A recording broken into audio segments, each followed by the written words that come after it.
গোলাপ বাহারি মিষ্টি। এটা দেখতে কিন্তু ঠিক গোলাপের মতোই, কতটা সুন্দর দেখতে তাই না? খুবই সহজ, ঘরে থাকা উপকরণ দিয়েই কিন্তু এই মিষ্টিটা বানিয়ে নিতে পারবেন। যাকে খাওয়াবেন সেই একদম প্রশংসায় পঞ্চমুখ হয়ে যাবে।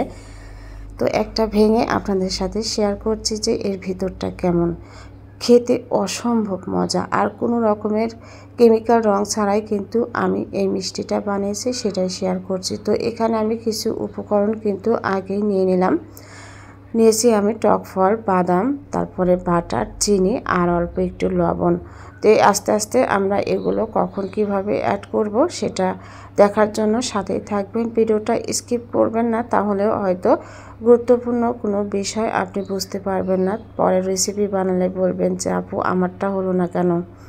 তো এখানে আমাদের যেটা লাগছে সেটা হচ্ছে কর্নফ্লাওয়ার। কর্নফ্লাওয়ারটা আমি হাফ কাপ নিয়ে নিলাম। কর্নফ্লাওয়ারের পরিবর্তে কিন্তু আতপ চালের গুঁড়োটাও ইউজ করতে পারেন, তবে কর্নফ্লাওয়ারটা দিলে বেশি ভালো হয়। তো পানি দিয়ে আমি কর্নফ্লাওয়ারটা একটু পাতলা করে গুলিয়ে সাইডে রেখে দেব। তো এখন আমি বাদামগুলো ভেজে নেব। তো বাদামটা আমি একদম মুচমুচে করে ভেজে তারপরে কিন্তু ব্লেন্ডার করে নেব। আর এই বাদামটা কিন্তু যদি না দেন তাতেও কোনো সমস্যা নেই, যারা বাদাম খেতে পছন্দ করেন না তারা এটা অ্যাভয়েড করতে পারেন। তো বাদামের যে লাল খোসাটা আছে সেটা কিন্তু আমি খুব সহজে দেখেন এইভাবে ছাড়িয়ে নিচ্ছি। একটা কাপড় দিয়ে চাপ দিলে দেখবেন যে পরিষ্কার হয়ে গেছে। তো বাদাম রেডি হয়ে গেছে। এখন আমি টক ফল নিয়েছি, আমি পরিষ্কার করে ধুয়ে নিয়েছি। কয়েকটা টক ফল আমি হাফ কাপ পানির মধ্যে দিয়ে দিলাম। আর এই ফলটা কিন্তু আমাদের বাজারে আশেপাশে এখন অহরহ পাওয়া যাচ্ছে, যেহেতু এটা এখন এর সিজন। তো 8-10 মিনিটের মতো জাল করার পরে দেখেন পানির কালারটা কিন্তু একদমই গোলাপি হয়ে গেছে। এখন আমি এই ফলগুলো উঠিয়ে ফেলে দেব।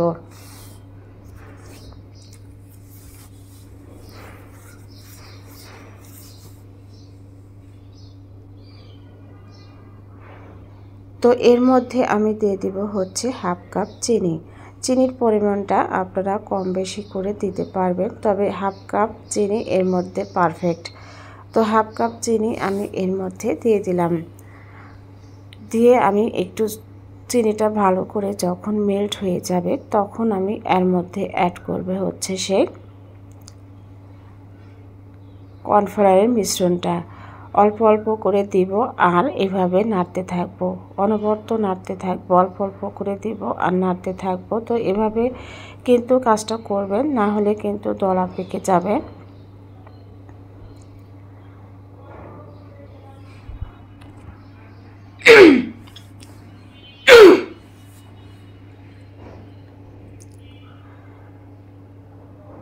তো অনবরত নাড়তে নাড়তে দেখবেন 2-1 মিনিট পরে এটা একদম ঘন হয়ে আসছে।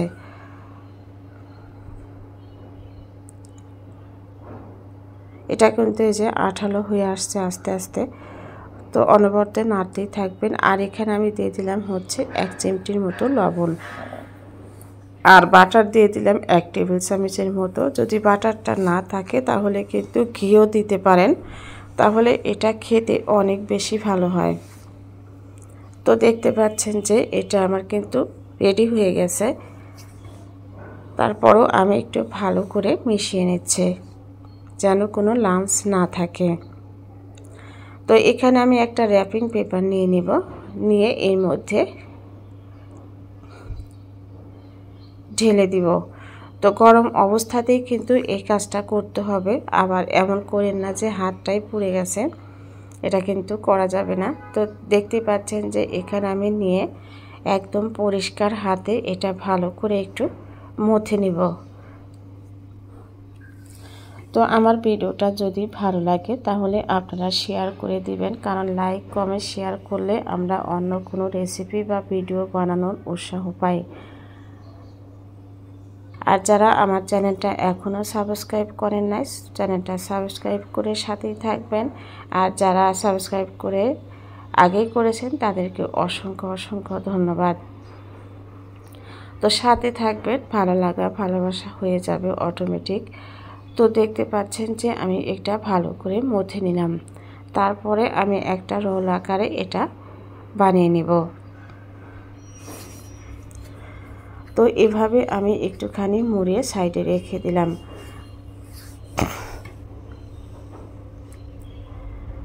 তো সাইডে রেখে দিয়ে এখন আমি যে বাদামটা ভেজে রেখে দিয়েছিলাম সেটা গুঁড়ো করে নিয়েছি। তো গুঁড়ো করে নেওয়ার পর এই যে এখানে আমি এই বাদামটা ছড়িয়ে দিলাম। তো এই কাজটা কিন্তু খুব দ্রুতই করতে হবে, না হলে বাদামটা পরবর্তীতে কিন্তু এর গায়ে লাগবে না।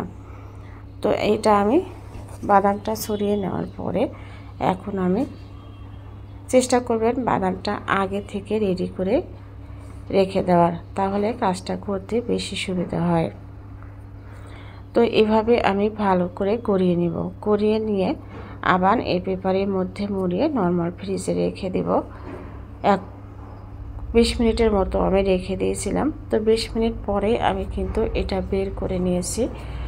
এখন আমি কেটে আপনাদের সাথে শেয়ার করছি যে এটা দেখতে কতটা সুন্দর।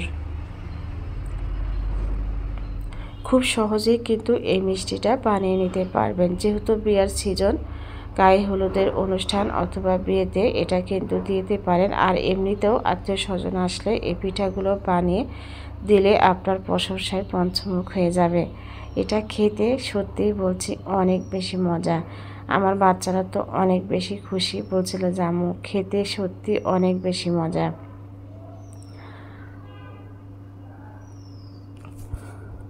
এখন আমি একটু পরিবেশন করে আপনাদের দেখিয়ে দিচ্ছি যে এটা সাজানোর পরে আরও কতটা সুন্দর লাগছে।